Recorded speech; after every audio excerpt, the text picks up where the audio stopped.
Ndugu wa Tanzania, nimerudi tena kwa kipindi cha pili kwa ajili ya kukubeba we na mimi tusafiri pamoja kuelekea dira 2050. Na ili nikuchukue vizuri kwa salama kwenda huko, sasa naanza kukuletea mchanganuo wa wizara hii ya maendeleo ya jamii, jinsia, wanawake na makundi maalum. Maana yake nini? Kama jina linavyosema, maendeleo ya jamii ni nini?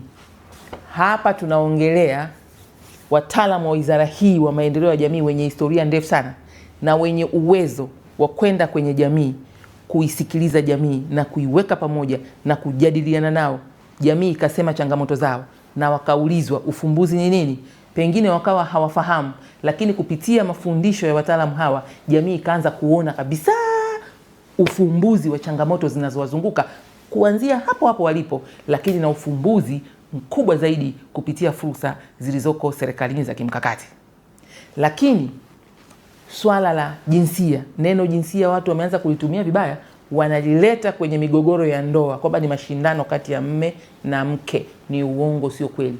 Kuna dhana pana sana hapa inayohusisha kuangalia haya maendeleo tunayoyaendea. Makundi yote kwenye jamii yameingia kwenye safari ya maendeleo, yanatumika kwa usawa kwa fursa zilizopo ili waweze kupeleka maendeleo yao na taifa mbele.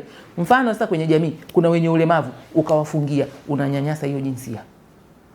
Uwape elimu, uwatoi wakaonekana, wakashiriki hata kujifunza, kuimba, kucheza michezo, kuigiza, unawaonea.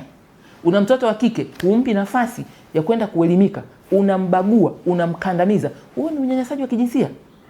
Au unafanyia ukatili jinsia mojawapo pale. Kwa hiyo masuala ya jinsi ni me na ke, kike na kiume, lakini jinsia ni lile kusanyiko la makundi mbalimbali ya kijamii. Je, yanapewa fursa kuendelea kwa usawa?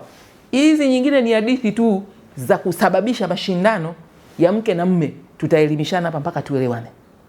Lakini wanawake, neno wanawake kwenye wizara hii, wanawake ni kundi kubwa sana ambalo tusipolipa nafasi ya kwenda mbele tukawa tunalikandamiza. Haliwezi kututoa sisi ambaye tunasema ni wanaume tuendelee peke yetu. Zipo tafiti nyingi zinazoonyesha mama akiachwa nyuma akaenda baba peke yake mbele au mtoto wa kiume, ile familia haiwezi kwenda mbali. Ndio maana walikuwa wanakandamizwa sana, wakakutana Beijing mwaka 1995 kuongea. Utayajua waliongea nini, kwa sababu gani? Walikuja kuomba kwamba kuwe na usawa wa kijinsia kwenye kundi hilo la wanawake ukilinganisha na la wanaume. Makundi maalum yako mengi. Mengine yapo kwetu, mengine hayapo kwetu, yako wizara nyingine. Hapa nitaongelea makundi ya wizara hii ni pamoja na watoto, wazee, wajane, wagane, hawa ambao ni wanaume. Na katika kundi la watoto ni pamoja na watoto wote wenye matatizo mbalimbali kama yatima, kasoro, wenye ulemavu, wanaangaliwa na ofisi ya waziri mkuu inayoshughulikia masuala ya sera, bunge na uratibu na wenye ulemavu. Lakini sasa hapa kwenye makundi maalum kuna kundi kubwa la wafanyabiashara ndogo ndogo wa aina mbalimbali. Wengine wanaendelea kuibuliwa, boda boda, mama babalishe, bajaji, sijui wasusi, sijui washona nguo, sijui wapaka rangi, sijui wauza mboga mboga, na wengine wengi. Sasa hivi tunaanza kuongelea makuli wanaobeba mizigo, na wenyewe tuwawekee mazingira mazuri ili ubebaji wao uwe mzuri. Kwa hiyo makundi maalum, ndugu, yako mengi. Kwa ufupi, huu ndio mnyororo unaohusisha hii wizara. Kwa kina zaidi, endelea kufuatilia.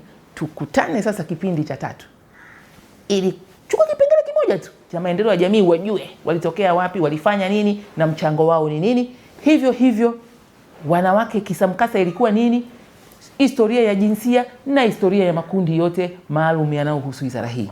Endelea kutufuatilia kwenye YouTube channel zetu, Instagram, Facebook, hadi TikTok tupo.